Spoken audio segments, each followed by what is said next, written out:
37장에서는 요셉이 애굽으로 팔려가는 이야기로 마무리가 되고, 또 39장에서는 요셉이 애굽의 바로 왕의 친위대장 보디발의 집에 팔려간 이야기.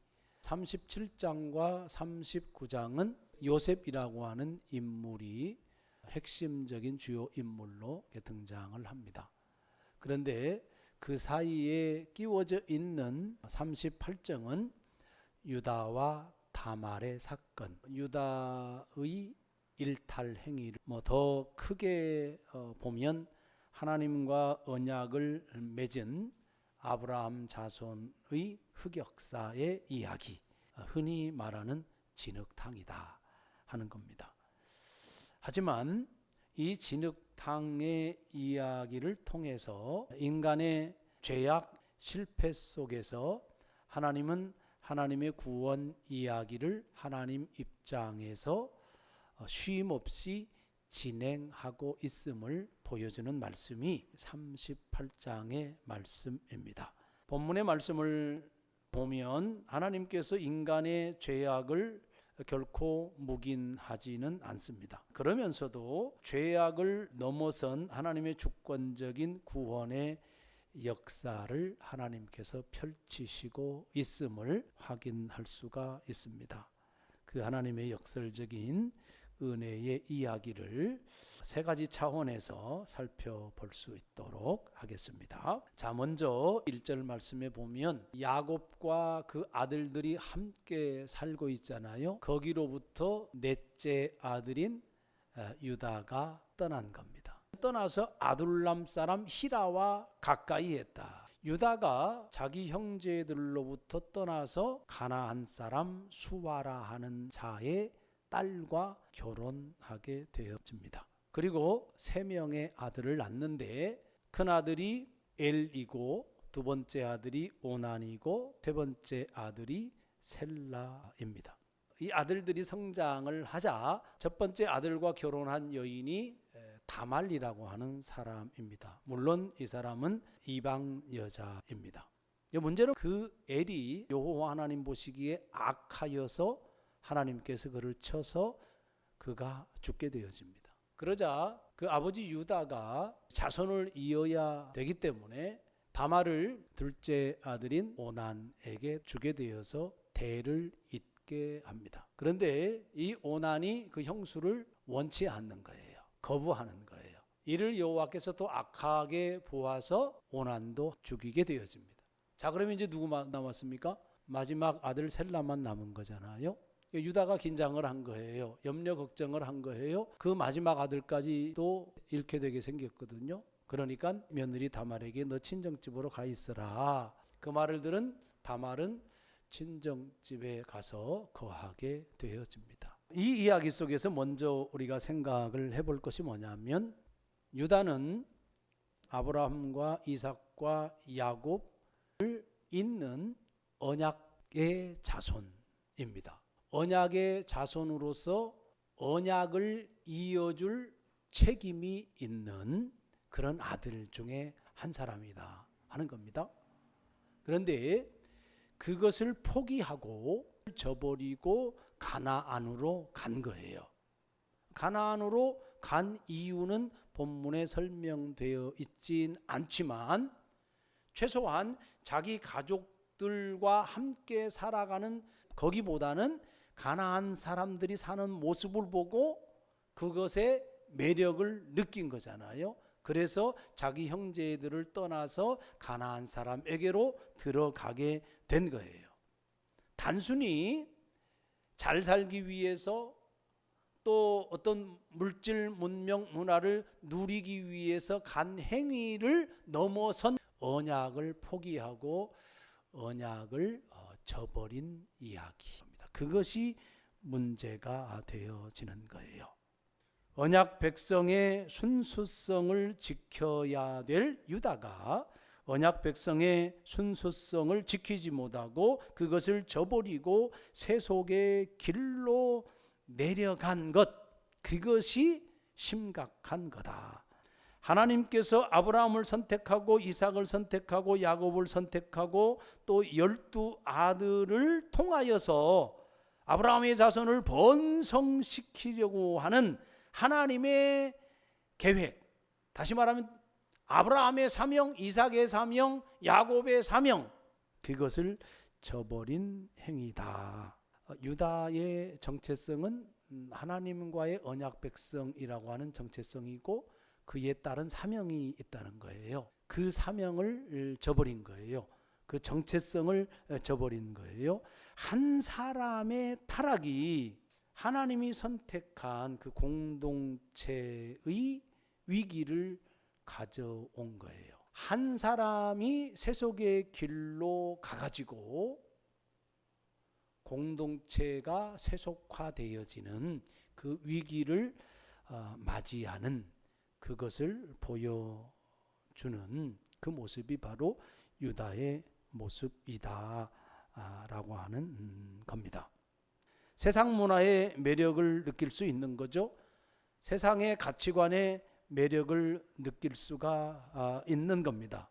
그러나 분명한 것은 우리가 성경을 저버리고 하나님 나라의 백성에 대한 어떤 정체성을 내려놓고 그 세상의 좋은 것, 세상의 문화, 세상의 가치관에 그렇게 나를 넘겨주면 아니 되는 거구나 라고 하는 것을 교훈으로 삼아야 된다 하는 겁니다.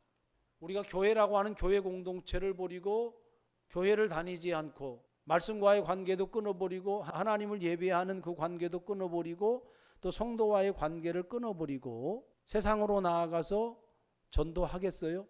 복음을 전하겠어요? 그리스도인의 정체성을 유지하면서 살아가겠어요? 그렇지 않거든요. 중요한 것은 나 한 사람이 좁게는 가정 공동체 아니면 교회 공동체 세속화되는 데에 타락하는 데에 영향을 줄 수 있다라고 하는 점을 생각해 볼 필요가 있다. 자, 두 번째 12절에서 26절까지 말씀인데요. 다말이 친정집에 가서 시아버지가 자기 자신을 불러서 셀라라고 하는 아들을 통해서 대를 이어야 될 그때를 다말은 기다리고 있었는데 연락이 오지 않는 거예요. 그러자 다말이 대를 잇기 위한 방법을 강구하게 되어집니다. 자기를 창녀로 꾸며요. 그리고 시아버지인 유다와 동침을 하게 되어집니다. 다말의 이 행위가 도덕적으로 적절하냐 도덕적으로 옳으냐 그것은 절대로 아닌 거예요. 그럼에도 불구하고 본문에서 강조하고 싶은 것은 뭐냐면 인간의 실수, 인간의 죄악, 인간의 실패보다도 더 큰 하나님의 은혜를 강조하고 싶은 거예요. 유다와 다말이 그렇게 해서 동침을 하게 되어지고 징표를 나중에 주잖아요. 다말이 임신을 하게 돼요.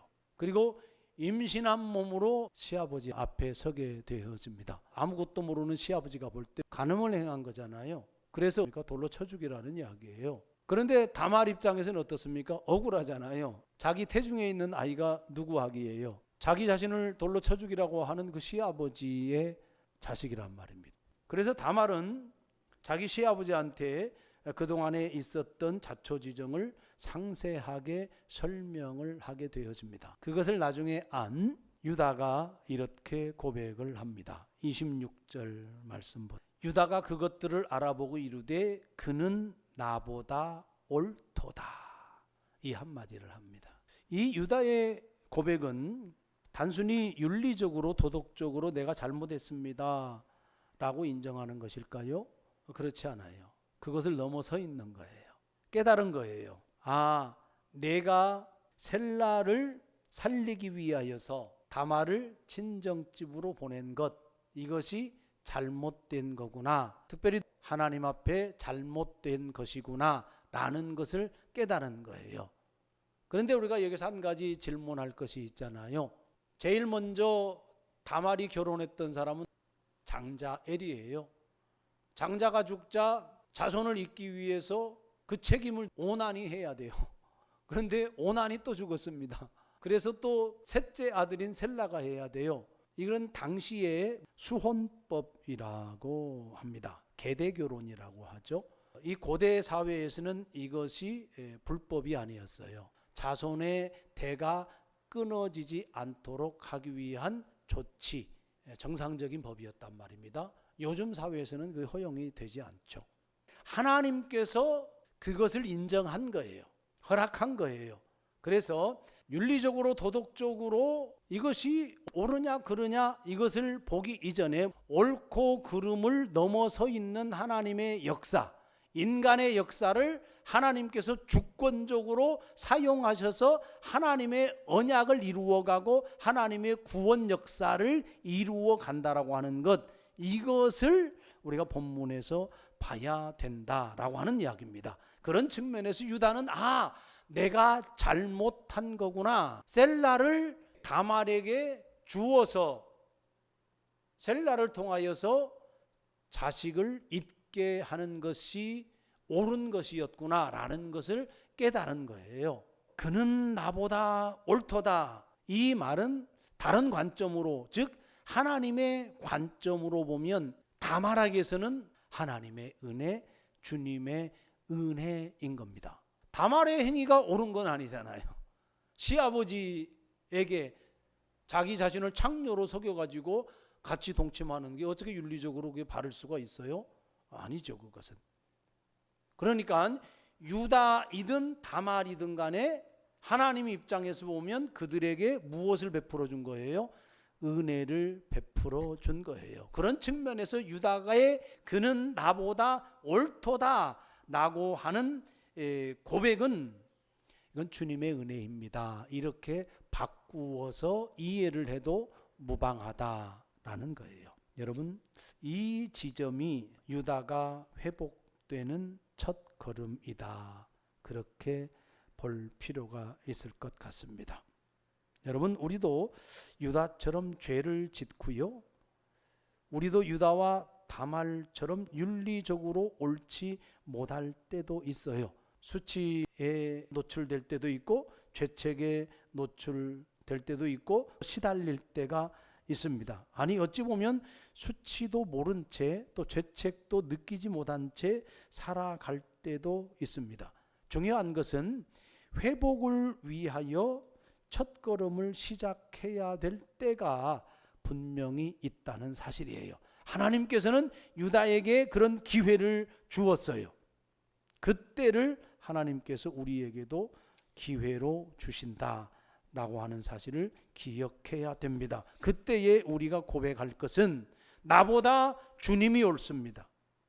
하나님, 그것은 주님의 은혜였습니다. 그때에 주님을 인정하고 주님의 은혜 안에 내 모든 죄악이나 수치스러움이나 그리고 죄책감이나 영적인 실패한 것들, 이러한 것들을 다 내려놓고 하나님과의 관계를 회복하고 하나님의 사명 앞에 우리가 세워져야 된다라는 말씀입니다.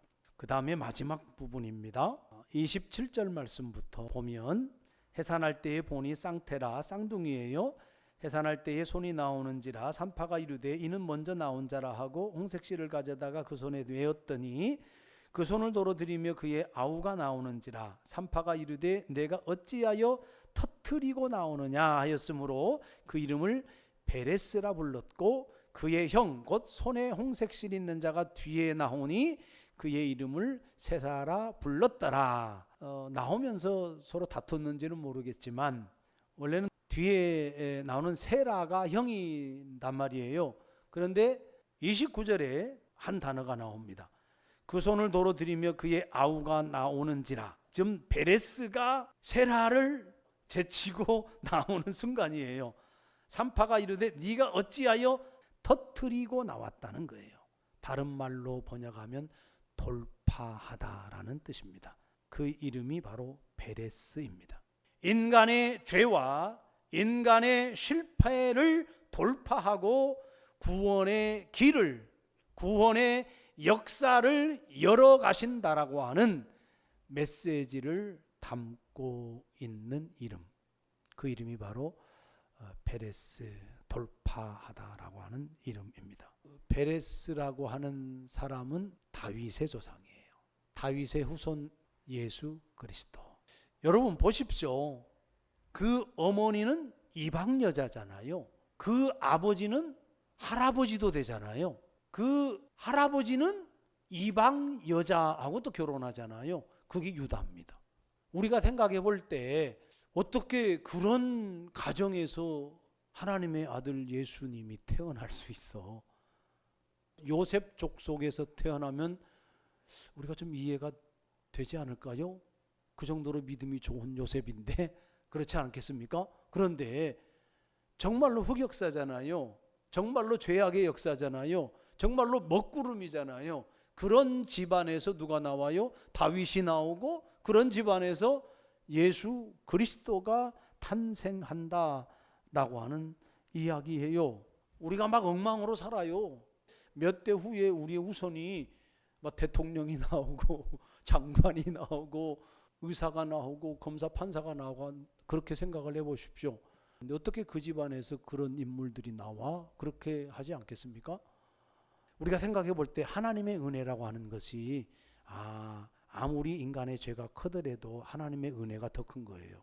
아무리 인간이 악하더라도 하나님의 사랑이 더 큰 거예요. 그렇지 않았으면 우리가 남아날 사람이 단 한 사람도 없는 겁니다.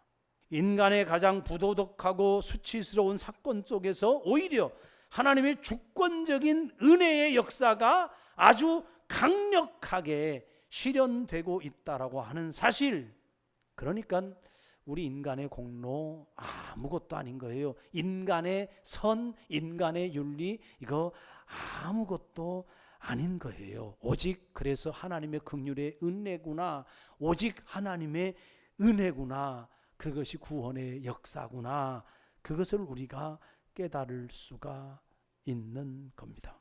그래서 역설적인 하나님의 은혜입니다.